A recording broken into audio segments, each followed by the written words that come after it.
Si bien ya hemos visto tanto similitudes como algunas diferencias, por ejemplo esto de que te mencionaba de la recesión, que en aquel momento teníamos recesión, hoy estamos en las puertas, muy probablemente se confirme la recesión, o al menos yo pienso que es probable que se confirme la recesión, pero no es lo mismo 2 trimestres de recesión, o sea medio año, versus 3 años y medio que teníamos en aquel momento. O sea, fuimos viendo algunas similitudes y también algunas sutiles diferencias. Pero ahora vamos a ver algunas diferencias un poco más pronunciadas, que serían las partes a favor a día de hoy que tenemos, o sea, lo que hace que se reduzca la chance de que haya un nuevo corralito. Miremos primero el 2001. En aquel momento, inclusive me remonto más al pasado, desde 1993 en Argentina se venía profundizando la crisis, para decirlo de alguna manera, que esto significa que cada vez teníamos más déficit primario. Y el déficit primario significa que Argentina no le alcanzaba para pagar las cosas del día a día, ni que hablar de la deuda. ¿Esto qué quiere decir? Argentina te cobraba impuestos por 1 millón de pesos y eso era todo lo que recaudaba gracias a haber cobrado impuestos. Tenía 1 millón de pesos para gastar. Sin embargo, al final del día terminaba gastando 1.200.000. ¿Los 200.000 de dónde salen? No lo sé. Los imprimís, los pedís prestados, lo que sea. Pero no te alcanza con lo que recaudás para pagar. En otras palabras, Argentina venía perdiendo plata todos los años. Y cada vez eso se fue profundizando más. Hasta que en el 2001 este valor llegó a ser de un 5% del PBI. Che, vamos al principio del video, ¿no? Cuando hablamos de la deuda y uno dice, che, la deuda de Argentina total es de un 90% del PBI. O sea que en un año la podríamos pagar. Claro, no es así, porque el PBI no es que lo genera el Estado y que el Estado dice, bueno, mira toda la plata que tengo, voy y pago. No funciona de esa manera, lamentablemente. Entonces, que un número represente el 1% del PBI, estamos hablando de un montón de plata, porque es el Estado, son las empresas, son las personas, es realmente muchísimo dinero, 1% del PBI. Así que te imaginarás que si te digo que tenemos un déficit primario, o sea que Argentina perdía plata por el 5% del PBI, es un montón de plata perdida. La buena noticia, y a su vez la diferencia del 2001 con la situación actual, es que hoy tenemos superávit. Y de hecho no solamente tenemos superávit primario, sino que tenemos superávit financiero o fiscal también se le dice, que es no solamente pagar los gastos del día a día del Estado, como podrían ser los salarios públicos de policías, médicos y demás, sino también tener el superávit fiscal, lo que significa que no solamente pagas esto, sino que también te alcanza para pagar la deuda que tenés en ese momento e inclusive así te sobra plata. Esto, yendo a una persona de a pie como nosotros, significaría que vos cobras tu sueldo en el banco, por decir un ejemplo fácil, 1 millón de pesos, y con ese millón de pesos te alcanza para comer durante el mes, pagas la luz, pagas el agua, pagas el gas, pagas los impuestos, ponele también, y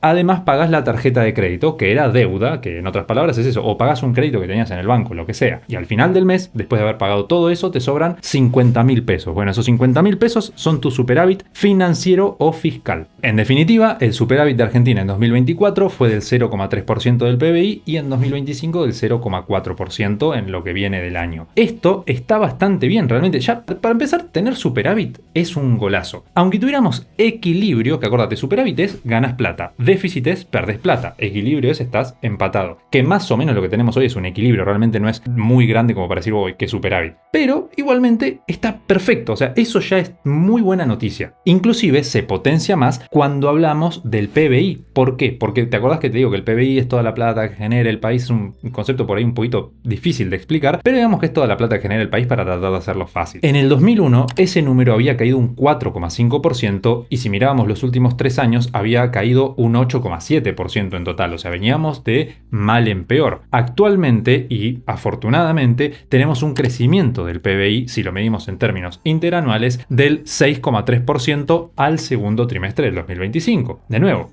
positivo. Y además de todo esto hay otro dato positivo que son los depósitos privados. ¿Esto qué significa? La plata que la gente pone en el banco. Así de fácil. En el 2001 ese valor se venía desplomando, o sea, la gente venía sacando la plata todo lo rápido que podía porque, bueno, estábamos en crisis y se veía el panorama bastante oscuro. En aquel momento, en solamente 9 meses, se retiraron el 22% de los fondos que había. Y a día de hoy, según el informe de bancos, que es el más recientemente presentado, que es el del mes de julio, eso es al contrario, o sea, en lugar de estar retirando los fondos, aumentaron los depósitos. En pesos crecieron un 17,4% interanual y en moneda extranjera, o sea en dólares, 75% aproximadamente. Y si bien en unos minutos vamos a entrar un poquito más en detalle de cómo podés cubrirte, cuáles son las mejores formas, cuáles herramientas hay y demás, en principio lo que te diría es que más que dejarlos en estos depósitos bancarios, muchas veces lo que conviene por este tema del posible corralito y lo que hubo en aquel momento, es directamente dejarlo en inversiones, porque las inversiones, depende cuál, pero la gran mayoría, lo que te dan ANES también te siguen el dólar, pero además vos las vas a poder retirar, vas a poder sacar esa plata, que no te pasaría si lo tenés en un depósito en dólares y hay corralito. Pero lo que sí, si lo vas a invertir, por ejemplo, en una empresa, tenés que saber analizarla, y ese es el punto clave. En caso que no sepas analizar y quieras aprender, hay unas tarjetitas en la descripción del video, tenés el enlace a Finit. Es una academia profesional con certificación universitaria, posibilidad de salida laboral con su propia bolsa de trabajo y más cosas, en la cual inclusive yo también doy algunos cursos y formaciones y podés aprender completamente desde cero. Esto te lo aclaro por lo que te decía recién. Si vos vas a invertir,